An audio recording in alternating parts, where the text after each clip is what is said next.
Ezekiel chapter 3. He said to me, Son of man, eat what you find here, eat this scroll, then go, speak to the house of Israel.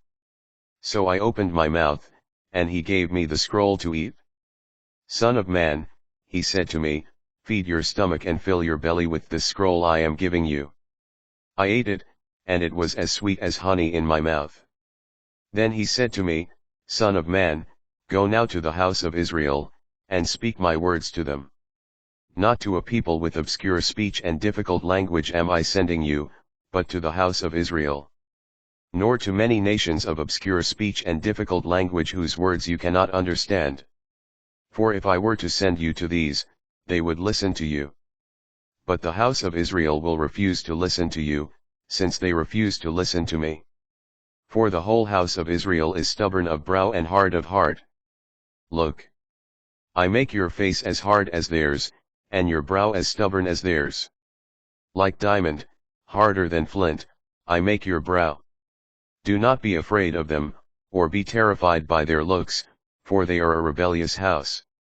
Then he said to me, Son of man, take into your heart all my words that I speak to you, hear them well.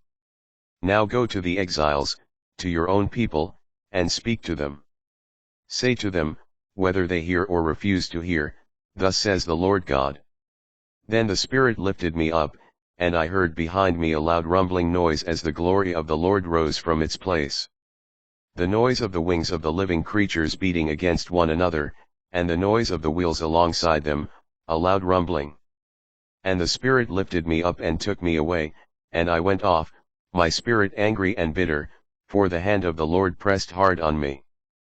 Thus I came to the exiles who lived at Tel Aviv by the river Chebar, and there where they dwelt, I stayed among them distraught for 7 days. At the end of the 7 days, the word of the Lord came to me. The prophet as sentinel.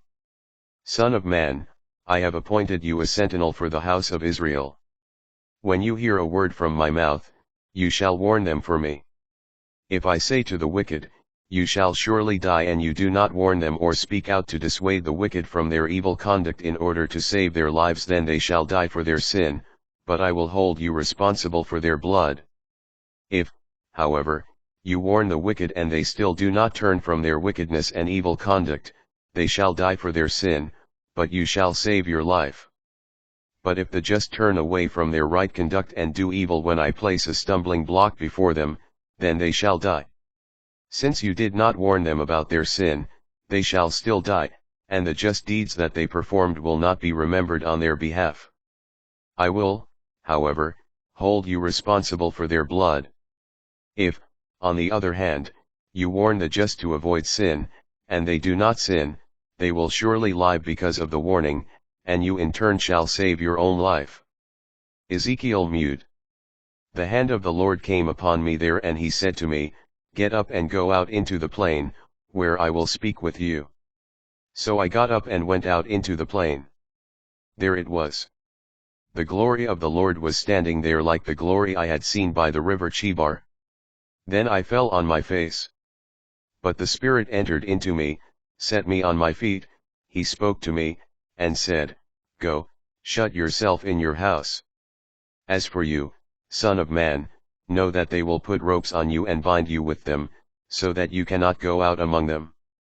And I will make your tongue stick to the roof of your mouth so that you will be mute, no longer one who rebukes them for being a rebellious house. Only when I speak to you and open your mouth, shall you say to them, Thus says the Lord God, let those who hear, hear. Let those who resist, resist. They are truly a rebellious house.